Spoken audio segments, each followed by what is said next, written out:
జగిత్యాల జిల్లా కోరుట్ల నియోజకవర్గంలో ప్రధాన పార్టీల నామినేషన్ల పర్వం ముగిసింది. కోరుట్ల ఆర్డీఓ కార్యాలయంలో బీఆర్ఎస్ పార్టీ అభ్యర్థి కల్వకుంట్ల సంజయ్ కుమార్ కార్యకర్తలు కుటుంబ సభ్యులతో కలిసి వచ్చి నామినేషన్ దాఖలు చేశారు. అనంతరం మీడియాతో మాట్లాడుతూ ఈసారి కూడా బీఆర్ఎస్ పార్టీ అధికారంలోకి వస్తుందని, కోరుట్ల నియోజకవర్గ అభివృద్ధి టీఆర్ఎస్ పార్టీతోనే సాధ్యమని చెప్పారు.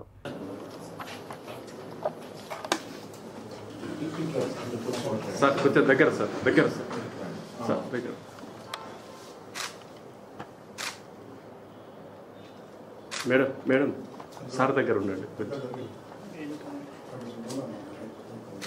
చూడండి దగ్గర.